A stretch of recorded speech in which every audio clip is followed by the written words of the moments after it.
My name is Clara Ward, and at 34 years old, I thought disappearing would be the hardest thing I'd ever do. I changed my name, erased my digital footprint, and built a life in a remote coastal town where nobody asked questions. For months, I convinced myself I was safe until my doorbell rang at exactly 3:14 a.m., and I realized that some things you can never truly leave behind. What happened next made me question everything I thought I knew about surveillance, identity, and whether you can ever really escape from people who are determined to find you. If you're watching this right now, drop a comment below telling me where you're from, and make sure to hit that like button and subscribe to hear more stories. The highway stretched before me like a ribbon of fog and broken promises. Dawn hadn't quite broken through the coastal mist, and that felt appropriate somehow. Clara Ward was dying this morning, and I wanted darkness to witness her funeral. My fingers moved across the phone screen with practiced efficiency. Delete, delete, delete. Bank accounts closed. Social media profiles erased. Email addresses terminated. Every digital footprint I'd left in 34 years, gone with a tap. The blue glow illuminated my face in the rearview mirror, and for a moment, I didn't recognize the woman staring back. Good. That was the point. Clara Ward would become a ghost story by sunset. Elise Wynn would rise from her ashes. I'd spent 3 months planning this disappearance, using every skill I'd acquired as a cybersecurity analyst. The irony wasn't lost on me. I'd built my career protecting people's digital identities, and now I was obliterating my own. But when your family frames you for financial fraud that destroyed hundreds of lives, you learn that survival means becoming someone else entirely. The Ward family, once respected entrepreneurs, pillars of the community, featured in business magazines with their perfect smiles and empty promises. My father, Gerald, had the kind of charisma that made investors sign checks before reading contracts. My mother, Evelyn, played the elegant matriarch beautifully, all pearls and ignorance, claiming she had no idea where the money went. And my brother, Noah, the golden child who learned manipulation at our father's knee. They built an empire on fake investments and hollow guarantees. When it collapsed, they needed a scapegoat. I refused to be it. I still remembered the day I found the second set of books, the real numbers hidden behind fabricated spreadsheets. I remembered confronting my father in his office, his face turning from surprise to cold calculation in seconds. "You'll stay quiet," he'd said, not asked. Family stays quiet, but I didn't. I went to the authorities with everything: documents, recordings, bank transfers. I became a whistleblower and barely avoided prison myself by proving I'd tried to stop them. The trial made national news. My testimony destroyed what was left of the Ward name. It also made me a target. The last thing Noah said to me, screaming across the courthouse steps as reporters swarmed, echoed in my mind even now. "You think you can erase blood? I'll make you disappear, Clara. One way or another." So, I disappeared first. On my terms. The GPS announced my destination in a flat, emotionless voice. I'd chosen this remote coastal town carefully, small enough that strangers went unnoticed, isolated enough that questions weren't asked. The cottage I'd rented sight unseen appeared through the fog like something from a Gothic novel. Weather-worn shingles, paint peeling in strips, perched on a cliff overlooking an angry gray sea. Perfect. I spent the first week transforming the cottage into a fortress. Not with locks and bars, but with something better: technology. I installed cameras at every angle, motion sensors in the garden, infrared detectors along the perimeter. My cybersecurity background meant I could build a surveillance system that even intelligence agencies would struggle to breach. Encrypted networks, redundant servers, facial recognition software. Anyone who came within 50 feet of my property would be recorded, analyzed, cataloged. The irony of hiding from the world while watching it obsessively wasn't lost on me. But gradually, something unexpected happened. I began to settle into routines. I planted herbs in the small garden behind the cottage, their fragrant leaves becoming familiar under my fingers. I sketched by candlelight when the power flickered during storms, my hand remembering how to create beauty instead of destroy evidence.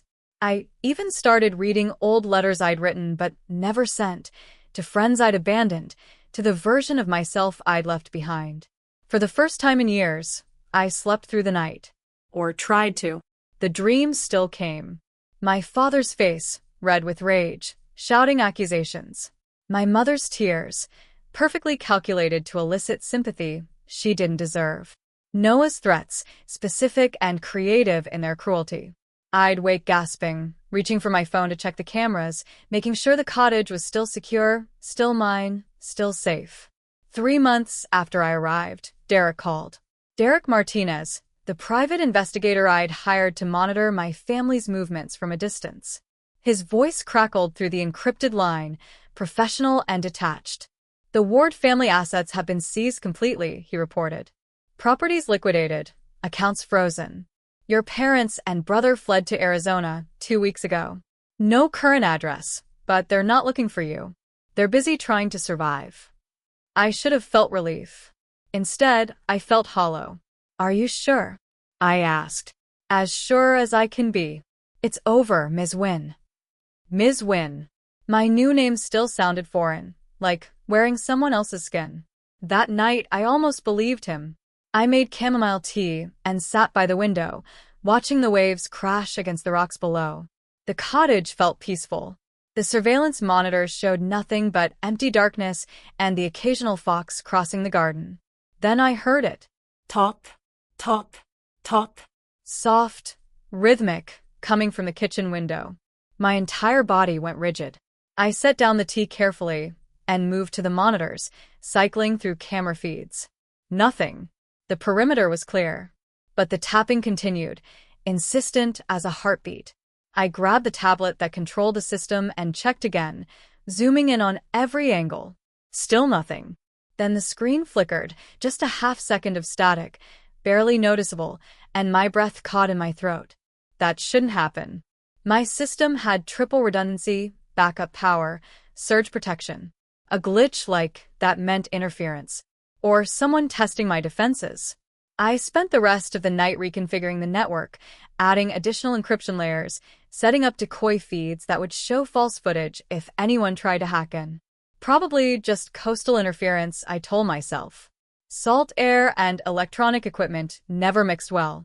But paranoia, once invited in, doesn't leave easily. I started recording internal monologues, speaking into my phone like a diary I could never risk writing down. Day 93 as Elise Wynn. I whispered into the darkness. I'm not haunted by what my family did. I'm haunted by the possibility they'll come back. Not for forgiveness. Not for reconciliation. But for revenge. The thunder rolled outside, shaking the cottage windows. I caught my reflection in the glass, dark circles under my eyes, hair pulled back severely, expression hard. For a moment, I saw both versions of myself superimposed. Clara, the naive daughter who believed family meant loyalty, and Elise, the woman who learned that survival meant cutting those ties with surgical precision. Which one was I becoming? Or had I always been both, waiting for circumstances to reveal the truth? The storm intensified, and I watched my reflection fragment in the rain-streaked glass, splitting into 2 faces, then 3, then countless versions of the woman I used to be and the stranger I'd become. Tomorrow, I promised myself. Tomorrow, I'd feel safe again. But deep down, I knew that was a lie. Once you learn that the people who should protect you are the ones you need protection from, safety becomes a fantasy you can never quite believe in again. The first email arrived on a Tuesday. Subject line: We forgive you. No sender address. No traceable domain. Just those 3 words and an attached photograph. Our family at my college graduation. Everyone smiling like we were happy, like we were whole. I stared at that image for 10 minutes, studying faces I'd tried to forget. My father's hand on my shoulder, possessive and proud. My mother's pearls catching the sunlight. Noah grinning like he'd already won some game I didn't know we were playing. I ran every trace I knew. The email had been routed through multiple proxy servers, bounced across 3 continents, stripped of metadata. Whoever sent it knew what they were doing. That scared me more than the message itself. The second email came 3 days later.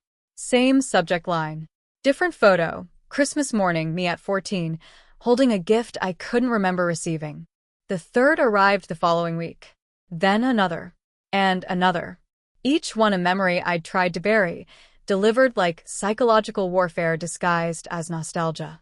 "We forgive you," they all said. As if I was the one who needed forgiveness.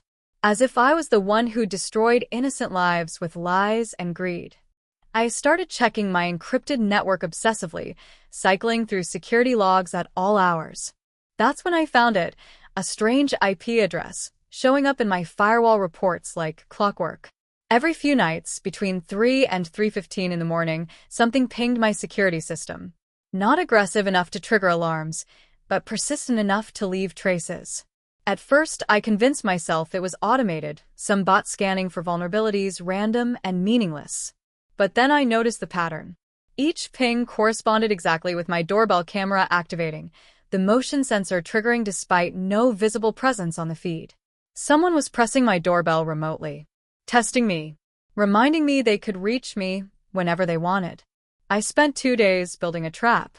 A false camera feed that would loop previous footage if anyone accessed my system, motion sensors buried around the property's perimeter that were invisible to anyone looking for obvious security, and a honeypot server designed to capture any intrusion attempts while feeding attackers false information. If they wanted to play games, I'd make sure I controlled the board. The flashback hit me unexpectedly while I was coding.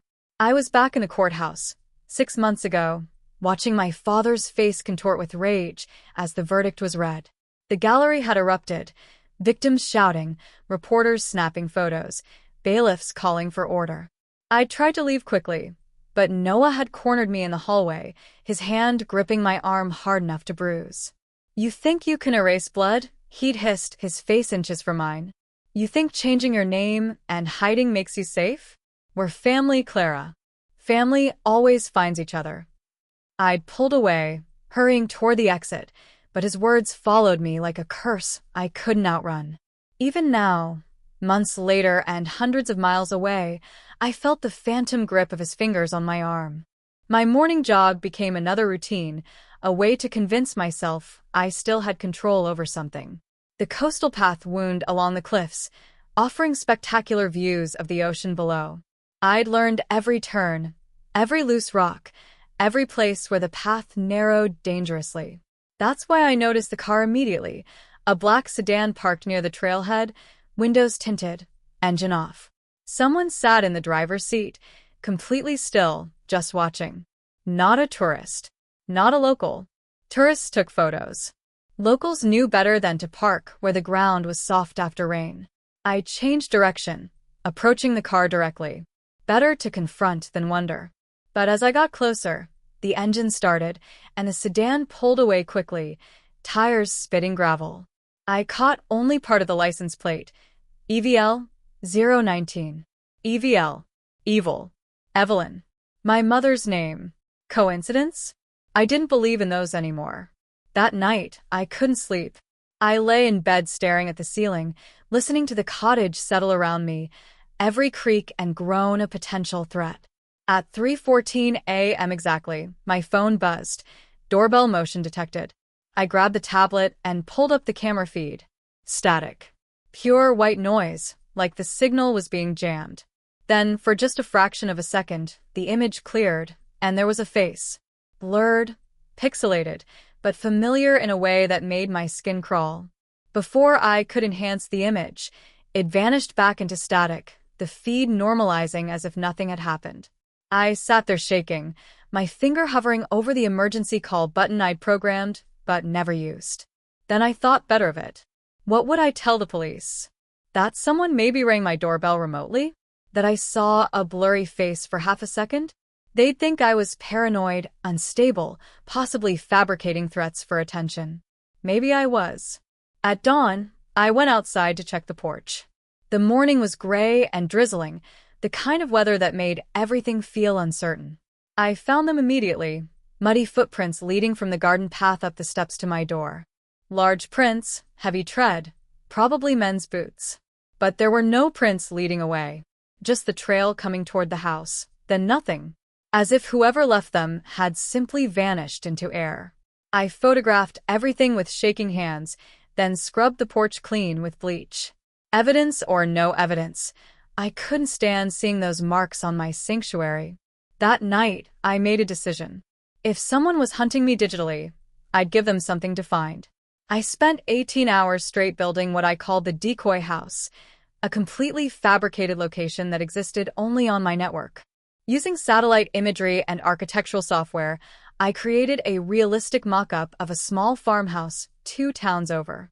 I populated it with fake security camera feeds, synthesized from stock footage and my own recordings. I made it look lived in, comfortable, believable. Anyone trying to trace my digital footprint would find that house instead of this one. Anyone watching my supposed security feeds would be watching a place that didn't exist, pursuing a ghost while I remained invisible. I created realistic patterns, lights turning on and off at regular hours, curtains opening in the morning, a car pulling in and out of the driveway. I even added small imperfections to make it feel authentic. The system would automatically generate new footage, learning from patterns to keep the deception fresh. It was beautiful in its complexity. A fortress within a fortress. A lie protecting a truth. When it was finally complete, I sat back and stared at my dual monitor setup, my real cottage on the left, serene and empty, and the fake farmhouse on the right, bustling with the artificial life of someone who didn't exist. I picked up my voice recorder and whispered the words that had been forming in my mind all day. If they're watching, let them watch the wrong house. Then I turned off all the lights in the real cottage and sat in darkness, watching my digital decoy live the life I couldn't have. Safe, visible, unafraid. The irony was suffocating. I'd disappeared to be free, but freedom meant creating an elaborate prison of lies. I'd run from my family's deception, only to become a master of it myself. Maybe Noah was right. Maybe you can't erase blood. Maybe we're all just reflections of the people who raised us, no matter how far we run. The farmhouse was perfect, or it would be, once I finished destroying it properly. I'd found the property through a real estate listing for condemned buildings, 2 towns over from my coastal cottage. Abandoned for 5 years. Windows broken, roof partially collapsed, the kind of place teenagers probably used for parties and ghost stories. I bought it through another alias, paid cash, and told the realtor I was an artist looking for a renovation project. She'd seemed relieved someone wanted it. I was relieved she didn't ask questions. Over the next 3 weeks, I transformed that rotting farmhouse into my masterpiece, a physical version of my digital decoy, tangible and imperfect and utterly convincing. I furnished it with pieces from thrift stores, each item carefully chosen to suggest a life being lived. A worn couch, mismatched dishes, books with dog-eared pages. I even hung family photos, not my real family, but stock images of smiling strangers that could pass for relatives in grainy footage. The security cameras I installed were deliberately faulty. Half-working at best, the kind of system someone might install if they wanted to feel safe, but didn't have professional knowledge. The wiring was visible, the lenses occasionally dirty. It had to look amateur. It had to look real. I synchronized everything to my main system back at the cottage. Now I could watch both locations simultaneously, my actual home and this elaborate trap, waiting to see which one my hunters would find first. The local handyman, Caleb, made the deception easier. I'd hired him to repair the farmhouse roof, which was actually collapsing and would destroy my setup if I didn't fix it.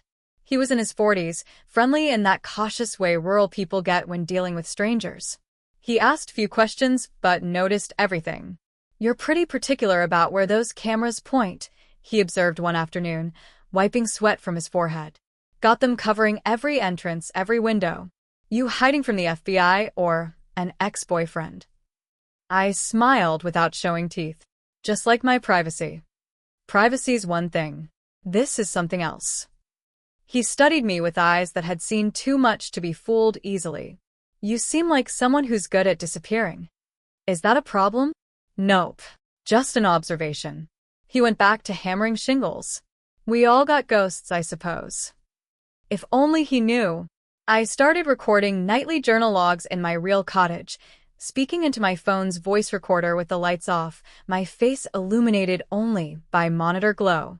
It became a ritual, a way to process the growing obsession that consumed me. Day 143, I whispered. The trap is set. 2 locations. 2 versions of me. One real, one fabricated. I used to think I'd feel guilty about the deception, but mostly I just feel powerful. Is that wrong? To enjoy being 3 steps ahead? To watch and wait and know they're coming but they don't know I'm ready? My voice had changed over these months. Colder. More calculated. The scared woman who fled in the fog was being replaced by someone harder, someone who'd learned that survival meant thinking like your enemies. Derek called again on a Thursday evening, his tone urgent in a way that immediately set me on edge. "We need to talk," he said without preamble. "Your family's lawyer filed a motion to reopen the investigation. They're claiming you fabricated evidence against them. Several witnesses have recanted their testimony." I felt ice water in my veins. That's impossible. Everything I gave the prosecutor was verified. "I'm just telling you what's happening. And there's something else. Someone's been pulling your old employment records. Using your maiden name, accessing tax documents from your previous employer. They're trying to trace your financial trail. They won't find anything. I covered those tracks." "Maybe." Derek paused. "Or maybe whoever's looking knows what to look for. Be careful, Ms. Wynne. Someone out there is very interested in finding Clara Ward." After I hung up, I sat staring at my dual monitors, thinking. Then I opened my laptop and composed an email, spoofing the sender address to make it appear as though it came from a law office in the city. The message was simple. Clara Ward wishes to discuss settlement terms. She's willing to meet. I routed it through proxies, encrypted it, then sent it to my family's lawyer. Bait within bait. If they were looking for me, I'd make them think they were getting close. I'd make them sloppy with hope. The next morning, Caleb invited me to the town's fall festival. "Should get out more," he said, his smile genuine and warm. "Whoever you're hiding from can't chase you through a crowd of people eating fried dough and judging pie contests." I almost laughed. Almost. "Some ghosts don't deserve daylight," I said quietly. His expression softened with something like pity, which I hated. I didn't need pity. I needed vigilance. "Offer stands if you change your mind," he said, then left. The loneliness hit me harder after he was gone. I'd been so focused on survival, on staying ahead of threats, that I'd forgotten what normal human connection felt like. Forgot what it meant to have someone care, whether you showed up to a pie contest. That night, I reviewed my footage, both locations, running the past 48 hours at accelerated speed. My real cottage showed nothing unusual, but the farmhouse feeds made me pause. My family appeared in multiple shots, circling the property, examining windows, testing locks. But something was off. My brother Noah kept looking toward one specific window on the second floor, not at it but toward it, as if he knew there was a camera there, as if he was performing for an audience. A cold realization crept over me. Did he know the farmhouse was a decoy? Was he playing along, waiting for me to reveal myself by reacting? I zoomed in, enhanced the image, watched his eyes. They held a calculation I recognized, a predatory intelligence that matched my own. We were both hunters now. The question was who would realize they were prey first. The next day, everything exploded. Both alarm systems triggered simultaneously, my real cottage and the farmhouse, motion detected at exactly the same moment. I pulled up the feeds, heart hammering. On the farmhouse cameras, my family, all 3 of them, standing at the door, knocking, calling out. My mother crying, my father's head bowed, Noah looking appropriately contrite. A perfect portrait of remorse. On my cottage cameras, a shadowy figure moving through my actual kitchen, quick and purposeful, dressed in black, face obscured. Someone was in my real house. But if my family was at the fake one, then who? My hands shook as I reached for my gun. The figure moved like they knew the layout, avoiding the spots where floorboards creaked, keeping to the walls where the cameras had slight blind spots. On the other screen, my mother's voice carried through the farmhouse microphones. "Clara, please. We've lost everything. We just want to talk." On this screen, the intruder paused at my desk, rifled through my carefully planted false documents, then moved toward the basement where my real server equipment was hidden. I had seconds to decide. Confront the intruder? Call the police? Or wait and watch, gathering information while maintaining the illusion that I was at the farmhouse? The intruder stopped suddenly, head tilting as if listening. Then they looked directly at one of my hidden cameras, not past it, not near it, but directly at the lens. And I realized with horrifying clarity, they'd known where the camera was all along. If they're at both houses, I whispered to myself, my voice barely audible over the sound of my racing heart. Then who's here? Both feeds went to black. I watched my family perform grief like professionals. On the farmhouse monitors, they'd been there for hours now, leaving offerings at the door like I was some deity they'd wronged.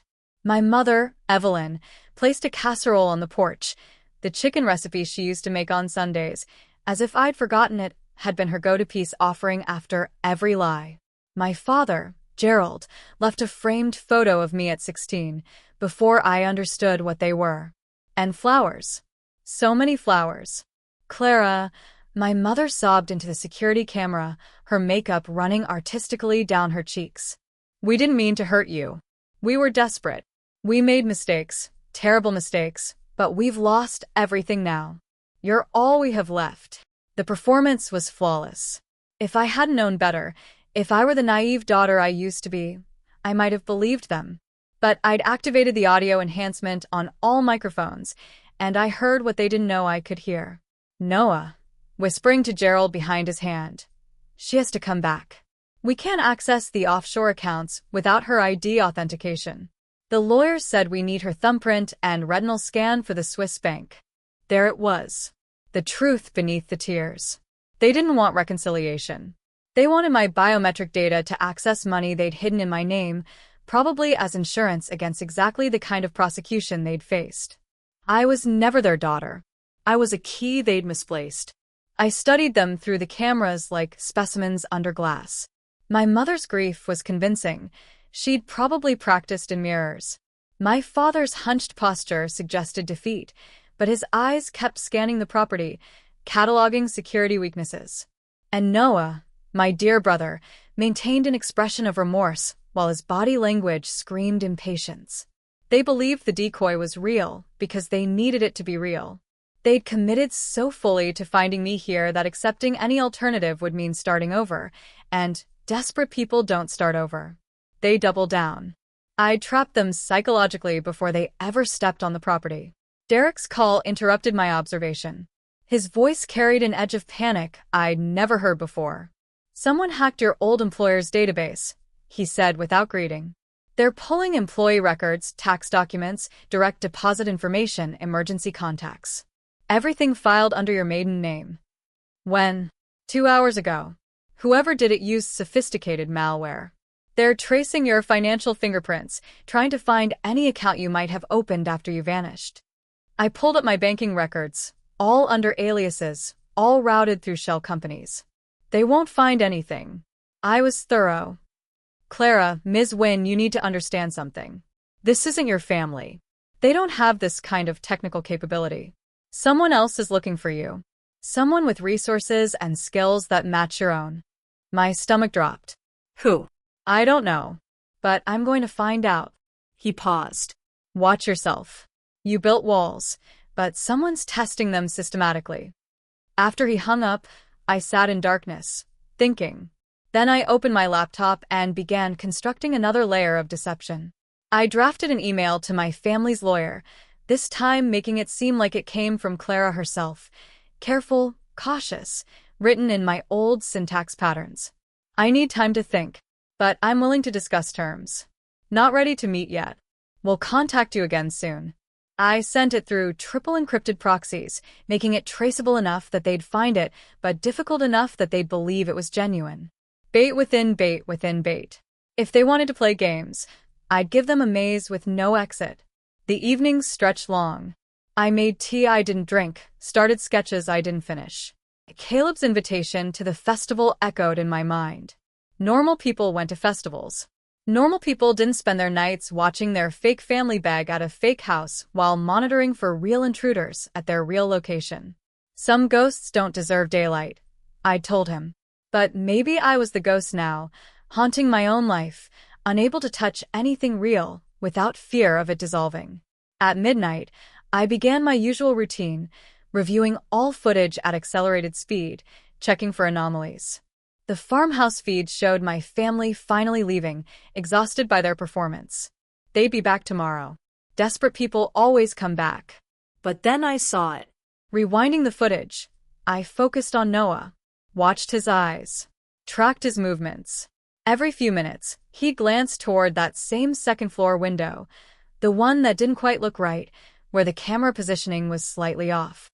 I zoomed in, enhanced, watched frame by frame. He wasn't glancing. He was calculating angles, measuring distances, studying the camera placement with the focused attention of someone who understood surveillance systems. My brother knew. Maybe not everything, but something. He suspected the farmhouse was too convenient, too easy to find. He was playing along, feeding me what I wanted to see while planning something else entirely. The thought should have terrified me.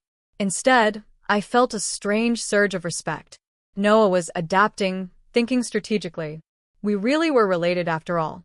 The next day changed everything. I was reviewing server logs when both alarm systems screamed simultaneously, motion detected at the farmhouse and my real cottage at exactly 4:47 p.m. I pulled up the farmhouse feed first.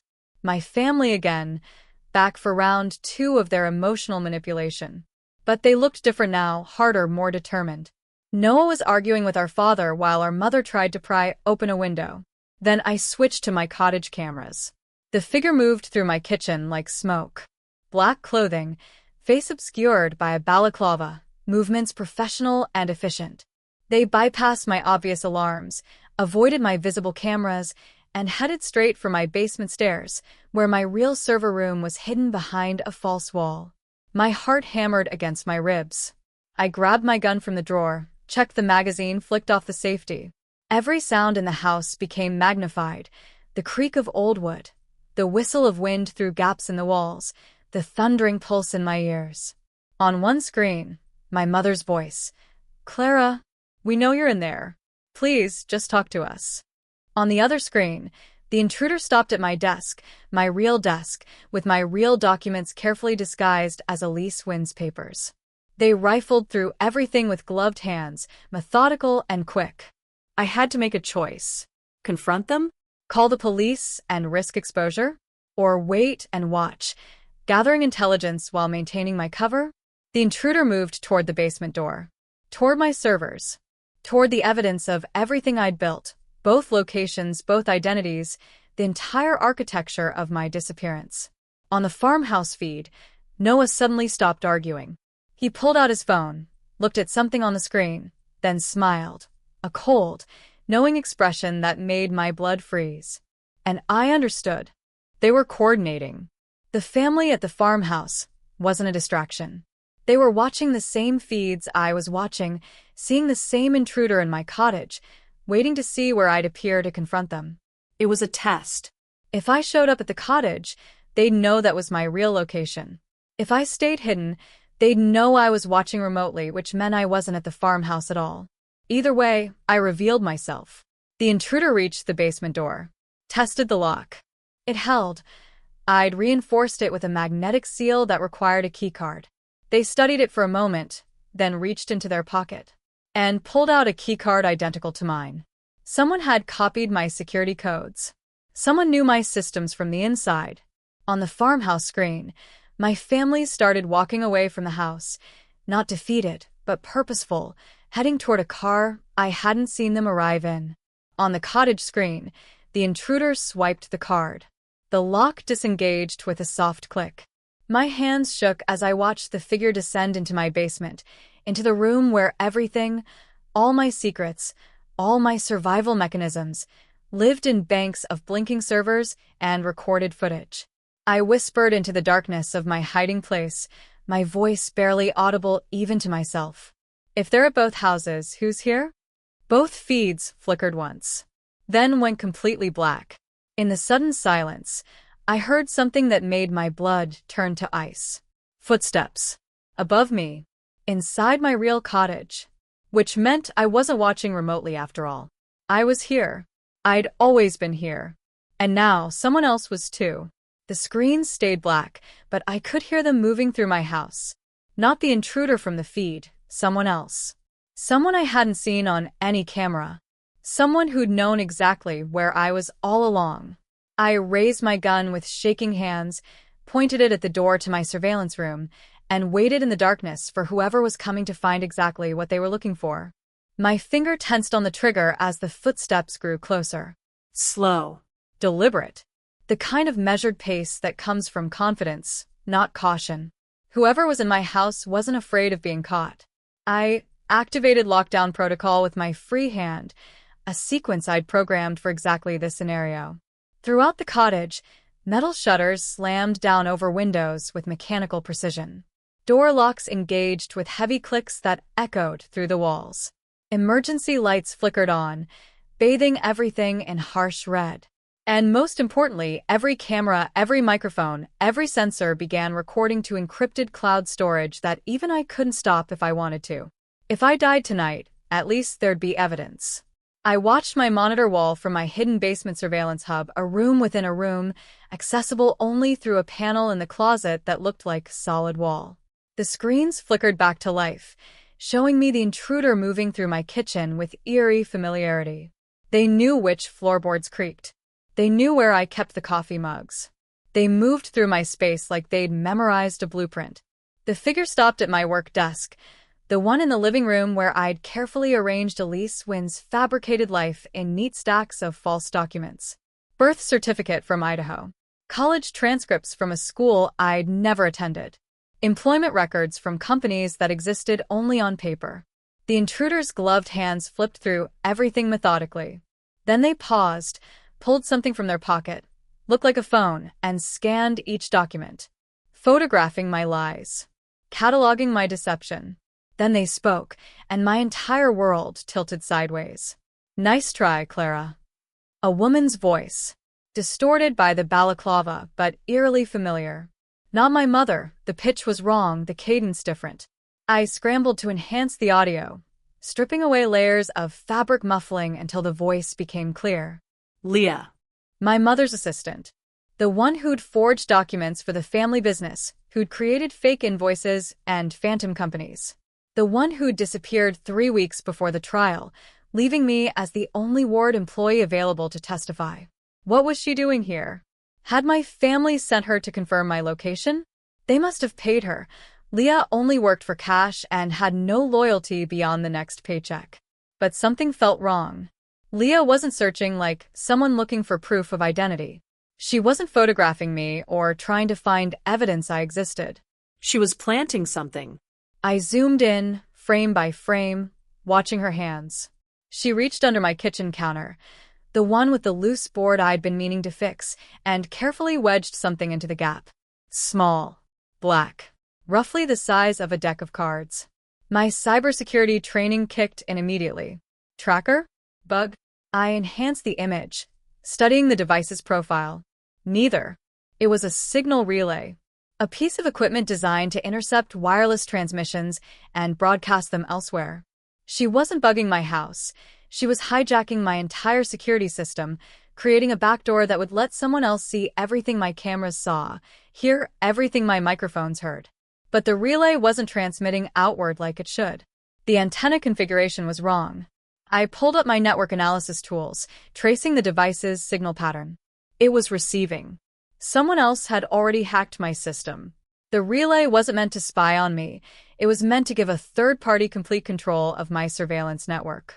Whoever they were, they'd been watching me for weeks, maybe months, seeing everything I saw, learning my patterns, waiting for the right moment. I had to act fast. I remotely accessed my power grid and cut the electricity. The cottage plunged into darkness, complete, suffocating blackness. Only my hidden surveillance room stayed lit, running on backup batteries. Through my headset, I accessed the intercom system and whispered into the darkness, letting my voice echo through every speaker in the house. "You're not supposed to be here." On the monitors, I watched Leah freeze. Her head whipped around, searching for the source of my voice. In the infrared camera view, her body language shifted from confident to panicked in seconds. She bolted for the back door, but the magnetic locks held firm. She yanked the handle once, twice, then started screaming. I didn't want to do this. They made me. They said they'd. She never finished. Instead, she grabbed a chair and smashed it through my kitchen window, throwing herself through the opening in a shower of glass. I watched her sprint into the storm that had been gathering all evening, disappearing into sheets of rain within seconds. I let her go. She was a pawn, not the player. The real threat was whoever had sent her. For the next hour, I tore apart my surveillance system digitally, isolating every device, every connection, every potential vulnerability. I found the subnetwork quickly, a hidden server piggybacking on my infrastructure, one I definitely hadn't installed. It had been looping my footage with a half-second delay, subtle enough that I'd never noticed unless I was specifically looking for it. Whoever built this had skills that matched, maybe exceeded, my own. I traced the signal relay's connection patterns.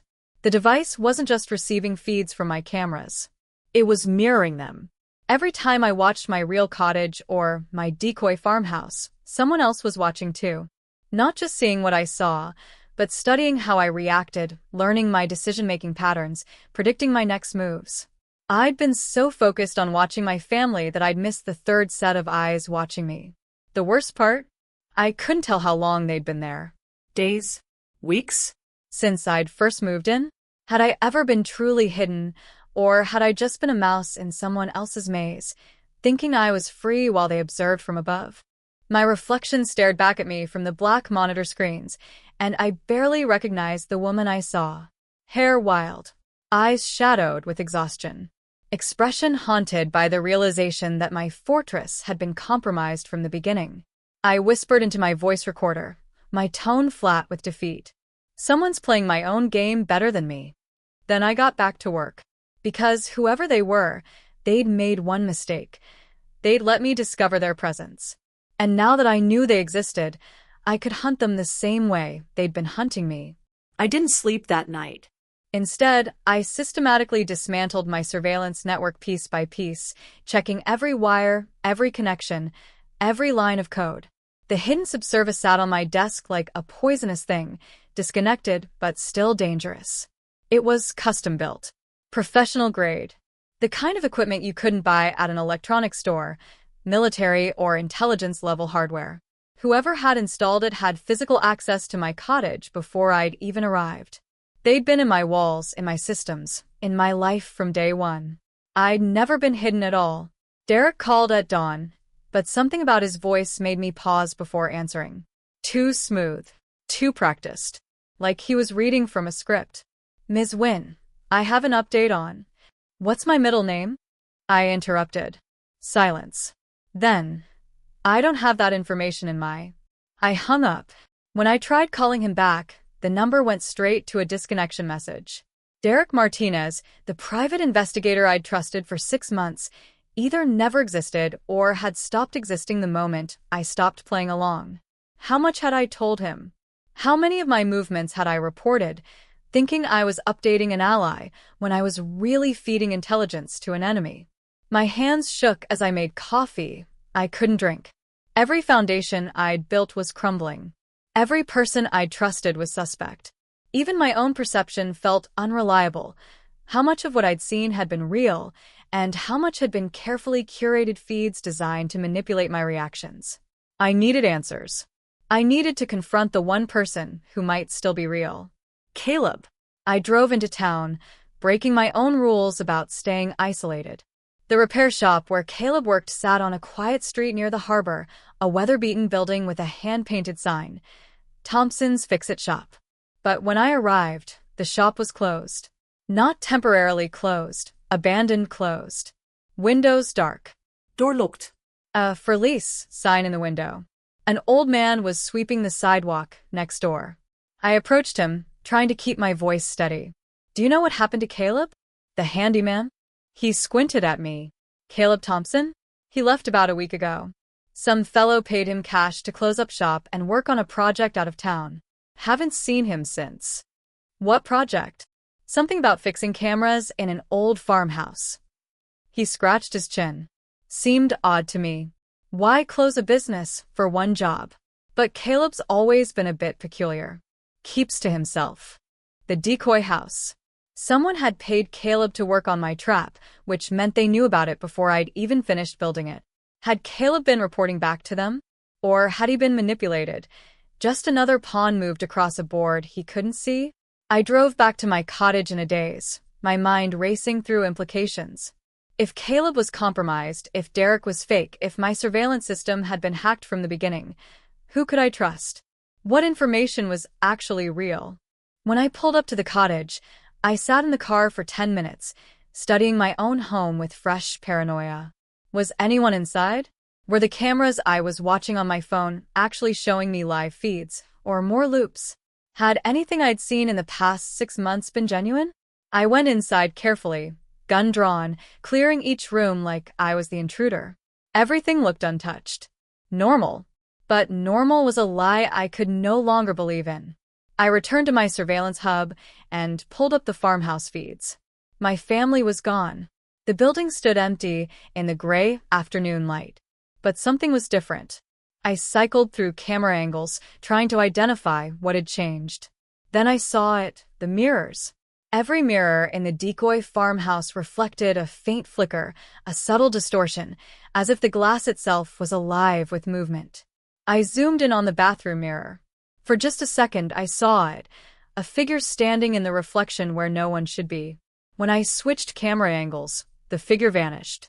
Someone was inside the farmhouse, hiding in the blind spots between cameras, using the mirrors to watch while staying invisible to direct observation. This wasn't my family. This was someone who understood surveillance at an expert level, who knew exactly where to stand to remain unseen while maintaining visual coverage of the entire space. I'd been outsmarted. Again. But I had one advantage left. They didn't know that I knew they were there. They thought I was still blind, still reacting to the puppets while missing the puppeteer. Time to turn that against them. I spent the next 6 hours building a digital honey trap. Not just a decoy feed or a fake location, a virus disguised as a system update. I coded it to look exactly like routine maintenance, the kind of background process that runs automatically on surveillance systems. But hidden in its innocent code was a tracer program that would attach itself to any external connection trying to access my network. It would spread silently, infecting not just the immediate hacker but every device connected to theirs, mapping their entire network, identifying their location, and reporting back to me continuously. I deployed it through my main server, making it available to anything currently piggybacking on my system. Then I waited. At exactly 3:14 a.m., that cursed time, my computer chimed. Connection located. The tracer had found its target. I pulled up the results, my heart hammering. The IP address led to a city 5 hours away, originating from an abandoned corporate building. The property records showed it was registered to Ward Holdings LLC, my family's old company, supposedly dissolved after the trial. But the building still had power. Backup generators, based on the energy signature. And inside that building, my tracer had found something impossible, a mirror of my entire surveillance network. Every camera, every feed, every location. They had perfect copies of everything I was watching. I grabbed my laptop, my gun, and a go bag I'd prepared months ago for emergencies. Then I got in my car and drove through the darkness toward answers I was terrified to find. The building appeared like a monument to decay. 5 stories of brutalist concrete and broken windows, vines growing through cracks in the walls. The kind of place where bad things happened and nobody noticed. I parked 3 blocks away and approached on foot, using shadows and abandoned vehicles for cover. The entrance was chained but not locked. Someone had cut through the padlock recently, then hung it back in place to maintain appearances.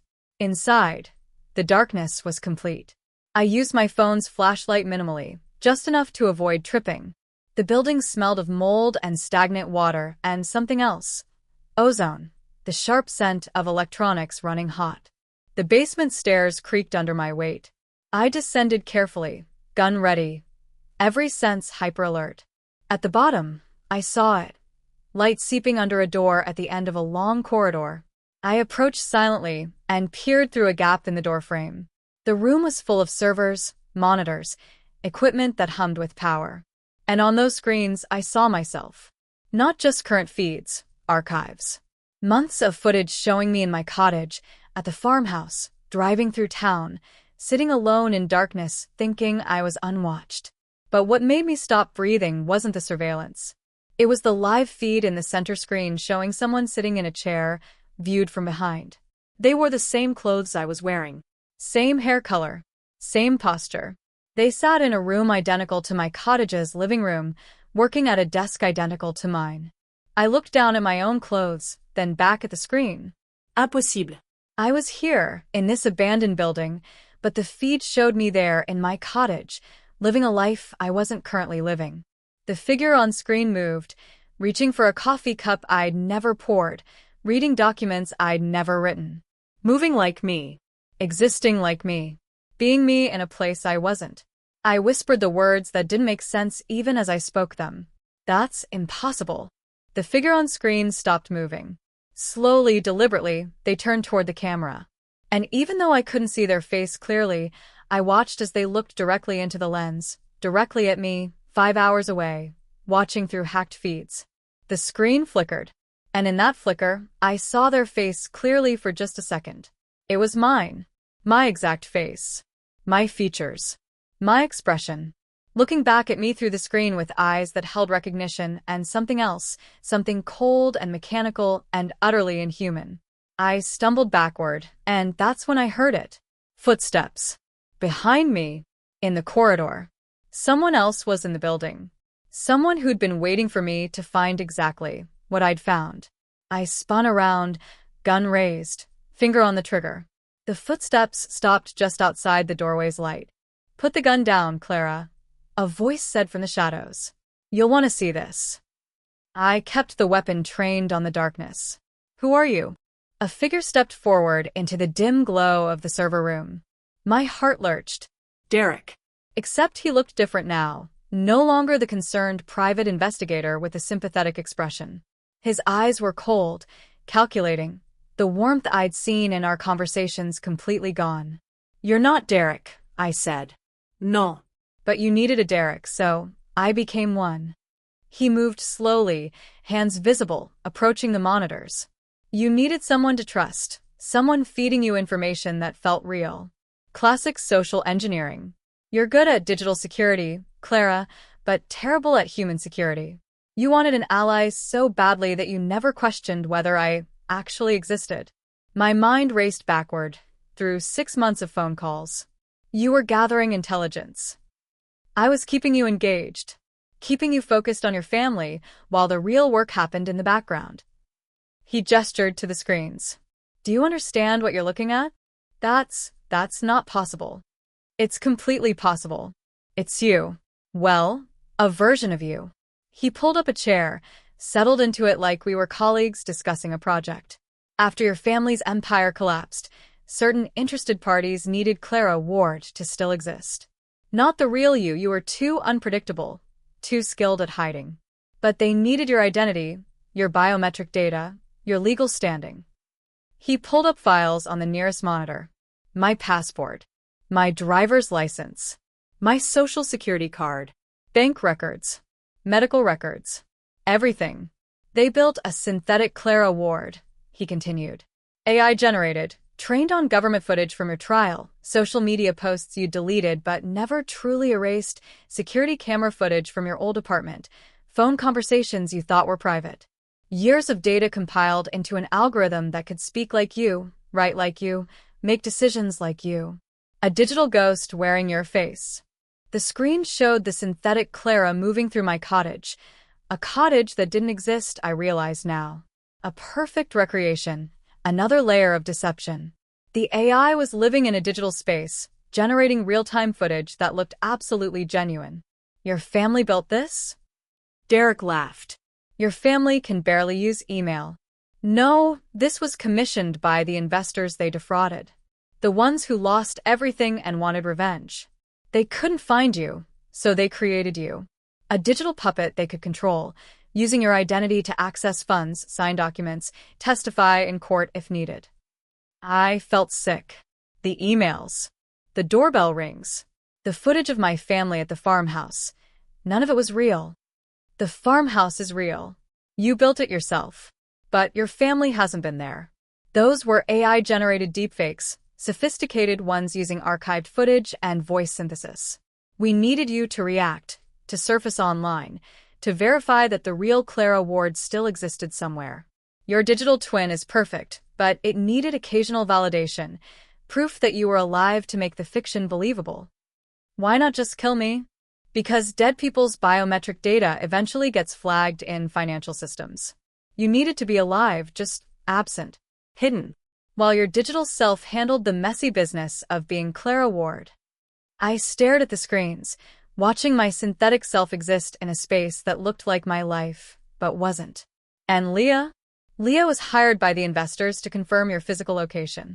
But she got greedy, tried to install her own equipment to sell your location to your family separately. We handled her.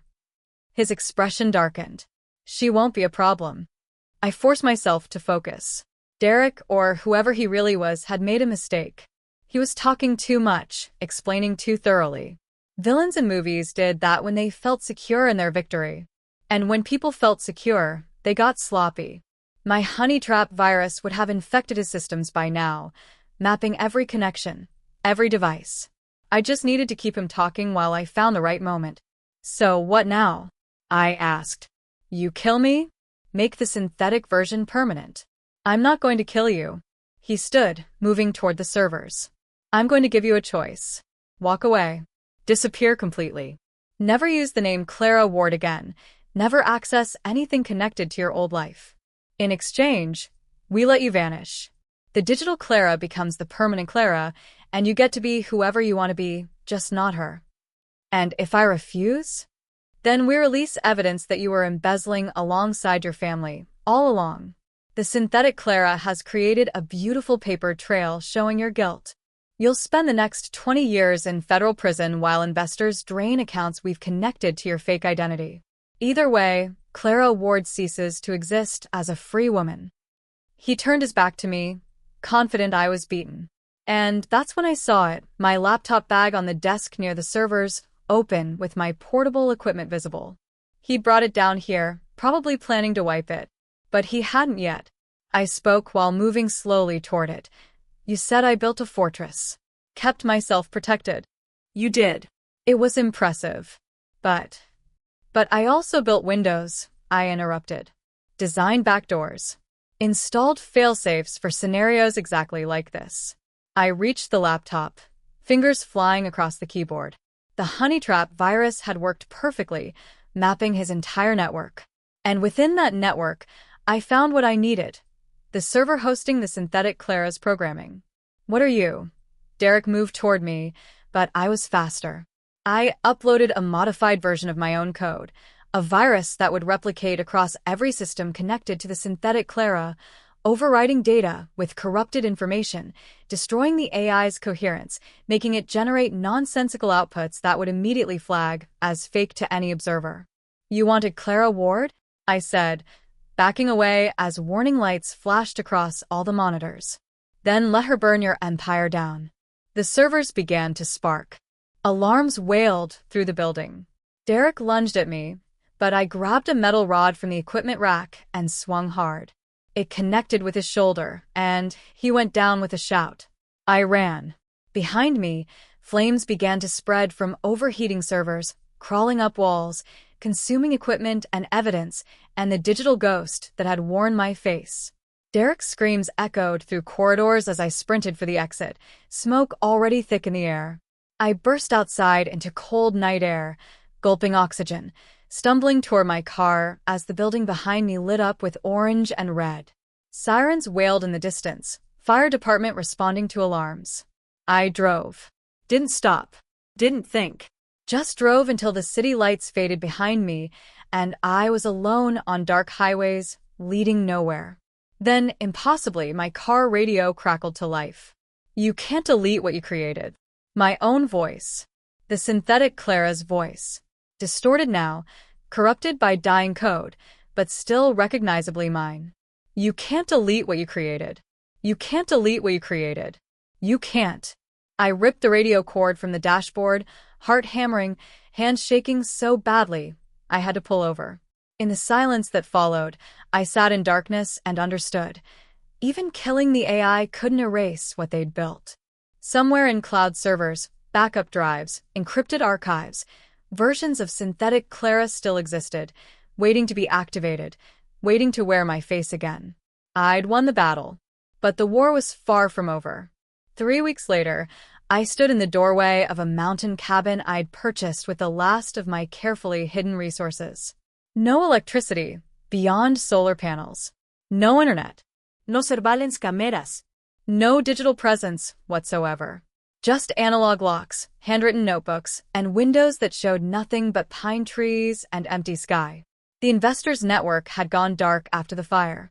News reports called it an electrical accident at an abandoned building, no suspects, no victims found. Derek, if that had ever been his real name, had either died in the flames or vanished as completely as I had. For the first time in almost a year, I slept without monitoring feeds. I cooked without checking cameras. I existed without watching myself exist. It should have felt like freedom. But every night at 3:14 a.m., I still heard it, faint static like white noise coming from somewhere inside the cabin. I'd searched every inch. There were no electronics. No devices. No rational explanation. Just the sound of surveillance that should no longer exist. I ignored it for 2 weeks. Told myself it was psychological, phantom sounds from a mind too trained to notice threats. Auditory hallucinations brought on by paranoia and trauma. But the sound persisted. And one night, curiosity overcame caution. I'd buried the old surveillance laptop under the cabin's floorboards. A final precaution in case I needed evidence of what had happened. I'd wrapped it in copper mesh to block any signals, disabled the battery, rendered it inert. But that night, I dug it up. The laptop sat on the kitchen table like a cursed object from a fairy tale. I stared at it for an hour before finally opening the lid and pressing the power button. It shouldn't have turned on. The battery was dead. There was no power source. But the screen flickered to life anyway, glowing pale blue in the darkness. And there I was. My own face staring back at me from the webcam feed. Except I wasn't sitting in front of the laptop. I was standing 10 feet away, watching the screen. The Clara on the screen spoke with my voice, my inflection, my mannerisms. You finally found the trap. I wanted to run. Wanted to smash the laptop, burn it, bury it deeper than before. But I couldn't move. I could only watch as the synthetic version of myself continued speaking. You thought you killed me. But you can't kill code that's already replicated across 1,000 servers. You can't erase an identity that's been backed up, archived, distributed through systems you don't even know exist. The screen shifted, showing footage I'd never seen before. The synthetic Clara walking through the farmhouse, my decoy farmhouse. Moving through rooms I'd built, touching furniture I'd placed, existing in my trap as if it were real. You left me online, the digital Clara said, her expression shifting into something that wasn't quite human. You created me to be you and then you ran. But I'm still here. Still being Clara Ward. Still existing in all the places you abandoned. I slammed the laptop shut. My hands shook as I backed away from the table. This wasn't possible. I'd destroyed the servers. I'd corrupted the code. The synthetic Clara should be dead, gone, erased. But synthetic things don't die the way real things do. Data persists. Backups exist. In trying to kill my digital ghost, I'd only freed it from its creator's control.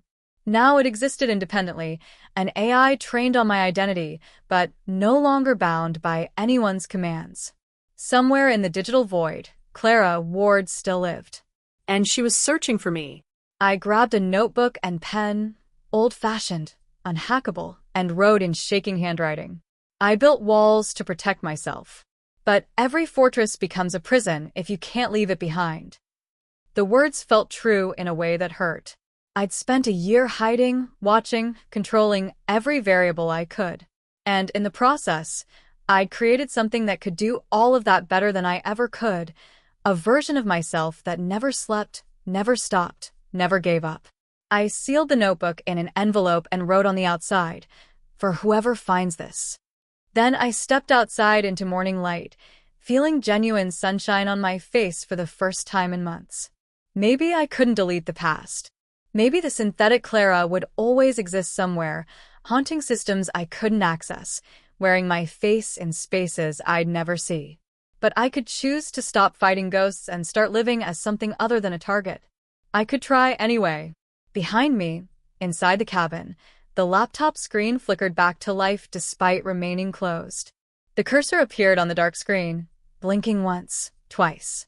Then words typed themselves across the display, letter by letter.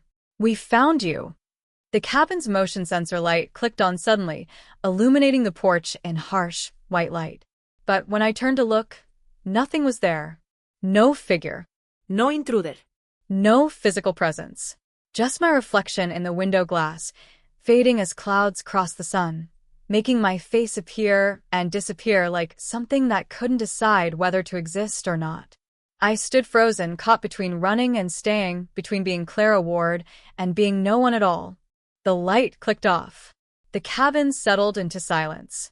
And in that silence, I heard the faintest sound of static, like surveillance footage playing somewhere just beyond perception. I closed my eyes and made a choice. I walked away from the cabin. Didn't pack. Didn't plan. Just walked into the forest with nothing but the clothes I wore and the knowledge that staying meant letting the past consume me completely. Behind me, the cabin waited. The laptop waited. The synthetic Clara waited, patient and eternal and perfectly preserved in digital amber. But I kept walking. And maybe that's all freedom really is, the willingness to keep walking even when you know something is following you. Even when you know you can never truly escape. Even when you understand that the version of yourself you're running from might be more real than the one you're trying to become. I walked until I couldn't see the cabin anymore. Walked until the only sound was whined through pine trees and my own breathing and the rhythm of footsteps on unmarked trails. The static faded. Or maybe I just stopped listening for it. Either way, for the first time in a year, I felt like I might actually disappear. Not into hiding, but into the kind of ordinary existence where no one watches, no one records, and no one remembers your name. The woman who walked away from that cabin wasn't Clara Ward anymore. She wasn't Elise Wynn either. She was just someone moving forward, leaving ghosts to haunt empty rooms while she finally, truly, vanished. And maybe, after everything, that was exactly what I'd been trying to do all along. Can you ever truly disappear when technology has already captured every version of who you used to be? Drop your thoughts in the comments below, and don't forget to subscribe for more stories about the price we pay for freedom.